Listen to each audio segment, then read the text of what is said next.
Here we go. Well, hello there. How is everyone? I hope you're well. You amazing, beautiful, wonderful people. It is Wednesday.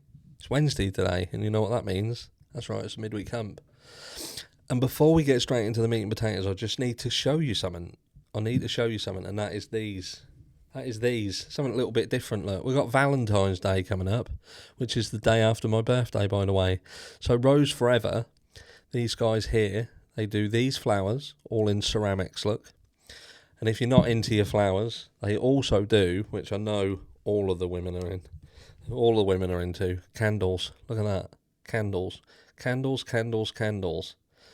Loads of different ones. So if you're a guy, remember Valentine's Day. But the nice thing about Rose Forever is that they're not forever, but they'll last no less than a year. They have been around since, I believe, 2014. They have their roses are handcrafted. Flower artisans literally handcraft them and put them together in numerous different settings. You can go over to here and you can have a look. And if you want to use Rose Forever, there is a link in the description of this video that will give you some money off. So go check it out. But they do loads of things. They do boxes, which are like these nice felt boxes, all different shapes and sizes, and literally clear ones. And they also do pictures as well, rose picture frames, which we also have as well. But anyway, so we get straight into the meat and potatoes. We've got something to talk about, right? We've got something to talk about, and that is this. OMG. So we talk about like the Idaho 4 case, don't we? And the fact that many of us feel that Bryan Kohberger was set up. He was set up. It looks like he was set up. And we're going to talk about this again later on today as we go back and stick around Moscow, Idaho for a bit. And people don't believe it. They don't believe it. They struggle with it. But look, if this person can be set up, then anyone can be set up. And what am I talking about? I'm talking about Lucy Letby, because in the last few hours, a panel of medical specialists have got together and they have basically said she didn't kill anyone. And in fact, there was things hidden and covered up that was basically to protect the hospital itself for poor practice. Some of her victims actually died of natural causes. That's what they're suggesting. Look, let's get into it, because this is going to show you that they are willing to throw people under the bus to protect the reputation of an entity. And that's what's important here. Are the people in power willing and able to do what they want to do, to use somebody as a scapegoat to protect the system?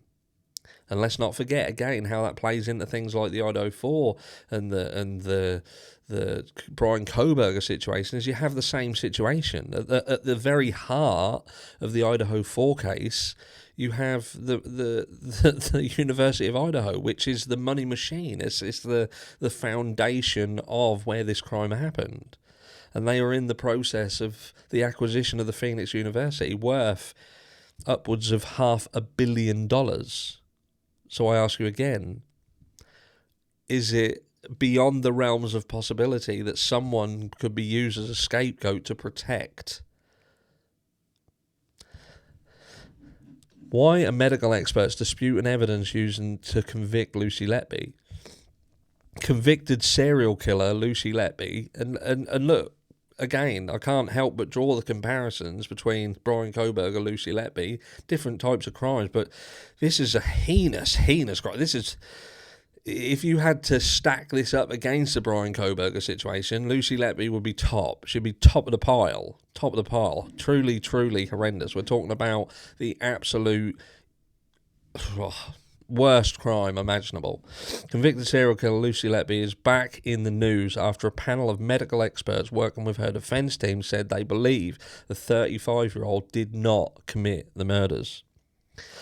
The case against the former nurse has been extremely complex from the outset, not least because nobody saw Letby attack the victims. We've got to be a little bit PC on this because this is close to the bone with respect to what they'll allow on PooTube. She was convicted of murder, and nor did anyone witness the attempted murder of 7 others. So that's... You can see that this crime is beyond the scope of anything. It's horrendous. Instead, prosecutors had to draw on technical medical advice along with statistical data and other troubling details about Letby's life in order to prove their case. And again, what we look in Bryan Kohberger's situation, we're hearing that they're digging into his history. We've got really strange situation around the DNA where they seem to be hiding stuff, and that's exactly what they did to Lucy Letby. They dug up her past, they spoke about her private life, and they went into all these statistical data and statistical analysis, and that's what convicted her, because there was no witnesses and there was nothing to physically tie her there, you see. Right, so she was found guilty by a jury and given 15 whole life sentences. So done deal, locked, done. We don't have the death penalty over here. If we had the death penalty, should have been there, right? Senior judges have twice rejected her efforts to overturn her convictions. So she's tried to appeal? Nah, no way. But a new report claims Letby is the victim of a miscarriage of justice. Who are the experts who believe Letby is innocent? 14 senior clinicians from around the world have analysed the medical evidence against Letby, including British doctor Nina Modi, a former president of the Royal College of Paediatrics and Healthcare. The panel was assembled by Dr Shoo Lee, a retired Canadian doctor based at the University of Toronto who specialises in the treatment of young children. He said the panel worked without payment and were not familiar with the case prior to reviewing the evidence. So they didn't even know what this was about. They were simply looking at the data they were given, the evidence, right? Dr Lee became involved with Letby's defence after being made aware that prosecutors had used a 1989 academic paper he co-authored as part of their case. That paper focused on how air embolism could lead to a baby's skin becoming discoloured. It was relevant because prosecutors successfully argued that Letby attacked some of her victims by injecting air into them, causing a fatal embolism. Dr Lee has accused the prosecution of misinterpreting his research, and he has since published an update discounting a link between marks on the skin and air embolisms. Last year he offered to give evidence on behalf of Letby during her appeal and to say in effect that his research had been misused by the prosecution. However, 3 senior judges decided Dr Lee's submission could not be considered by the court on the grounds, they said, that the prosecution had not at any point relied solely on evidence of skin discoloration to diagnose an embolism. So basically, even though he would have been a really important person to have, they didn't want him there. And why? For this exact reason. Because he could have turned around and said, no, you're misinterpreting the data. Much like the Ray situation again, where he is saying, well, that data you're saying it says that, but it's missing key elements to it in order to say that. And with these key elements missing, you could add those key elements into it and it could actually lead to something else. Very much the similar situation here. New report goes beyond the embolism question Dr Lee has spoken out on previously. BBC News has only seen a summary, as a full copy has not been made publicly available. On Tuesday, Dr Lee said the panel believed all of Letby's victims actually died of natural causes or because of poor medical care. There was no medical evidence to support malfeasance causing death or injury, he told a news conference, before listing what he alleged were a number of wider failings at the Countess of Chester Hospital's neonatal unit where Letby worked. The report deals with the cases of all 14 victims in turn. In one case, in which Letby was convicted of killing by injecting air into its stomach, the panel said their analysis indicated a cause of death arising from natural respiratory complications and chronic lung disease. Additionally, they said doctors had failed to detect a bacterial illness and should have prescribed antibiotics.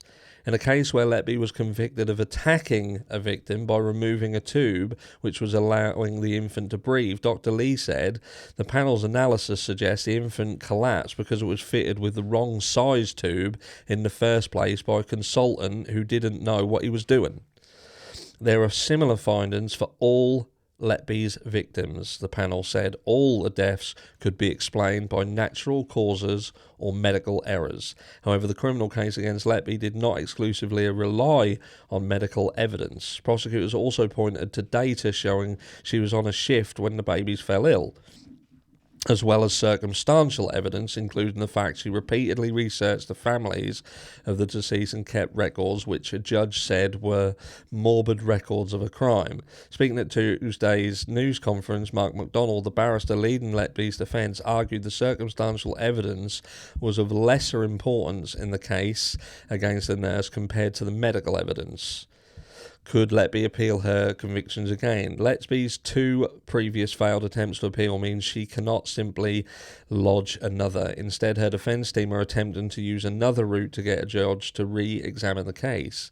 They have submitted an application to the Criminal Cases Review Commission, CCRC, an independent public body which examines potential miscarriages of justice. The CCRC cannot decide whether someone is innocent or guilty, but it can refer a case back to the Court of Appeal if it decides that there is a real possibility someone has been wrongly found guilty.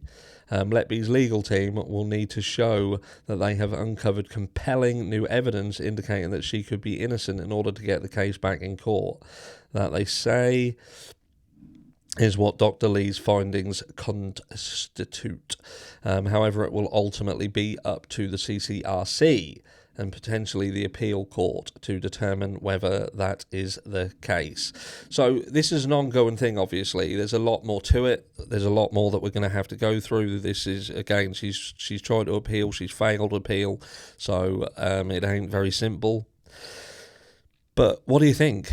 You know, I didn't really talk on this case, and I'll tell you why I didn't talk on it. I didn't talk on it originally. Now, I have spoken to people around our community here and spoken about why I didn't, but the reason why I didn't is because this was such a heinous crime, and obviously people felt a certain way about Lucy Letby, but there was just something niggling at the back of my mind that told me that this was not quite that simple, and in fact they could have been using her as a scapegoat to cover the fact that this hospital was not functioning correctly. And why is that? Because I've seen it myself. I've lost family members due to the NHS in the UK. 2 family members died because of things that the NHS did that they shouldn't have done, and it was covered up. It was hidden. So I've seen it. I've seen it firsthand. I've come off the back end of it, and we've also had things happen to us as a family that simply shouldn't happen. You know, we had Freya who fell, what was it, about 18 months, 2 years ago. She fell and broke her wrist. They sent her home with a broken wrist because they didn't have anybody who could deal with it. This is a young child with a broken arm who they send home and say, come back next week and we'll put it in a plaster. That's the truth. So this, to me, this was always something that could potentially be a cover-up. What are they going to do if that hospital is shown to have that much going on, that many deaths are occurring? That would have catastrophic repercussions. So what's it easier? Blame that person, throw them under the bus, and the rest is history. But again, let me know what you think down below, and I'll catch you all in video 2 later today.